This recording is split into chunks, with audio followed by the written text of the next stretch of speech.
So I'm sure most of us are familiar with the phrase buy nice or buy twice. And yeah, that sounds good on paper, but let's be real. Not all of us have thousands of dollars to invest in industry standard gear. Like, yeah, I would love to invest in a $70,000 lens kit, but that's just not gonna happen. So if you're anything like me, when I first started building my camera kit, I basically blew my entire budget on the camera body, the lens, and the memory. Now, even though those things are very important to invest in, there's one piece of equipment that's often slept on that is essential in every filmmaker's toolkit: the tripod. Industry standard tripods can easily cost you thousands, if not tens of thousands of dollars.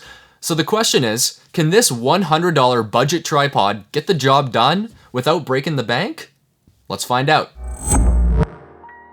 Hi everyone, my name is Mikey Tachuk. I'm a creative producer from Ottawa, Canada, and today we're going to be taking a look at the Redline 75-18-3 tripod. Now, full transparency, before we get started, Redline did send me this tripod to test out, but they gave me full creative freedom to give my honest opinion on the tripod, which is exactly what I intend on doing in this video. So most importantly, let's start things off by talking about that price point. So depending on what website you order from, the price tends to fluctuate a little bit, but generally speaking, I've been able to find the tripod online from anywhere between $100 to $150, which definitely puts this tripod in the budget range, but if I'm being honest, I think $100 is a really fair price considering what you get with this package, but we're gonna chat some more about that later. Let's dive into the specs.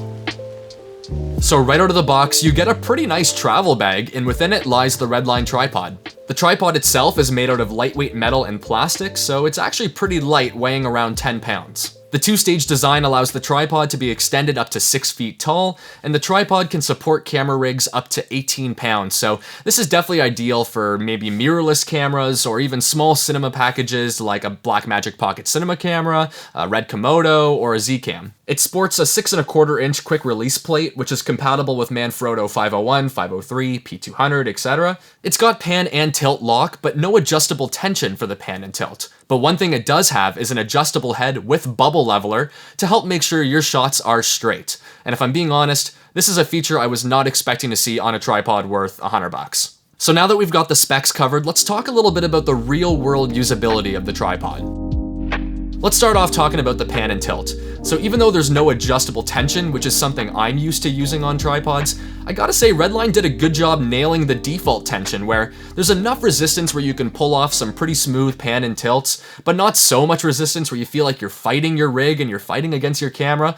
I think they actually did a really solid job with this, and the tripod overall feels good to use. When it comes to adjusting the vertical height of the tripod, the legs themselves are pretty smooth, but I will say that the plastic clips to actually lock off the legs, they felt pretty cheap. I've never been fearful of the camera falling. Once the clips are in, they're secure, they're solid, there's no sort of movement whatsoever. So I've never been afraid of the legs coming undone, but the clips themselves do feel a little cheap. Although this might not seem important, I think aesthetically the tripod itself looks really good. Redline nailed the sleek yet professional design, and this tripod would definitely fit in on any film set. Now, the reason I bring this up is because client perception in our industry is a really big deal, where if you show up to set with cheap looking gear, the client is probably going to suspect that the final product is going to be cheap as well. So with that being said, I think Redline did a really good job taking a relatively cheap product and making it look really good so that we look really good. The quick release plate is well built, but it is a bit of a pain getting it on and off the tripod. It will fight you a little bit, especially if you're using a heavier camera rig.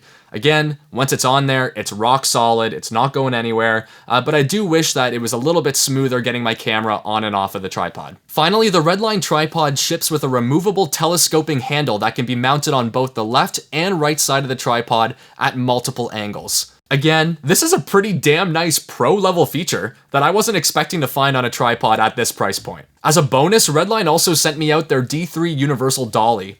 It was pretty simple mounting the tripod to the dolly, and this allowed me to pull off some pretty cinematic dolly moves, assuming that your floor is smooth enough. This is an accessory that's definitely worth looking into if you're thinking about purchasing this tripod.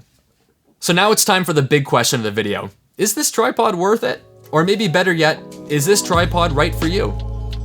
I can confidently say that this tripod is perfect for beginners who are just starting to build their kit and they really just need a tripod to get the job done. Now, I am a big believer in investing in yourself and your gear, and a high quality tripod is no exception to that rule. But let's be honest, we don't always have that kind of money, especially when you're first starting out, buying your camera body, your lens, your memory, your batteries, etc. The list just keeps going on and on. You can't always invest in super expensive high quality gear up front.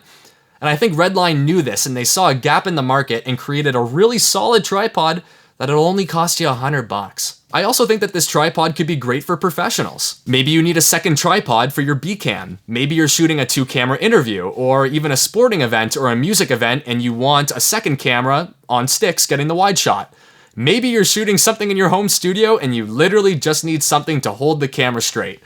For any of these situations, the Redline tripod will definitely get the job done. Now, with that being said, I do have a couple reasons why this tripod may not be right for you. If you already own a larger camera rig that's above that 20-pound limit, you're gonna wanna look elsewhere for a more heavy-duty tripod that can help support that payload. Also, if you find yourself shooting on location a lot and you're constantly chucking your gear in and out of grip trucks, you might wanna look for a more resilient tripod that can handle that sort of abuse. Finally, if the type of work you do requires extremely precise camera moves where adjustable tension on the pan and tilt would make or break the shot, then this tripod may not deliver in those situations. To sum it up, if you're looking for a tripod and you don't necessarily need all the bells and whistles or the durability that a $10,000 tripod offers, I think the Redline's gonna be just fine for you. When it comes to camera equipment, $100 is an absolute steal, and a tripod is an essential part of every shooter's toolkit. This is something you can't sleep on. When I was a wee little lad starting my video and photo journey, I wish that there was a tripod of this quality at that price point. It would have saved me a lot of time and money going through junk tripods, but now thanks to Redline, it does exist. Hey, thanks for sticking around, and thank you for watching this video. This is definitely new to me. I've never done a gear review like this before, so please use that comment section. What did you like? What didn't you like? Is there any way I can improve? Is there anything you want to see? Leave that all in the comments section below, and hopefully I can do more of these in the future. That's assuming any companies want to send me more stuff. So tag your favorite companies. Tell them to send me some stuff. All right, bye.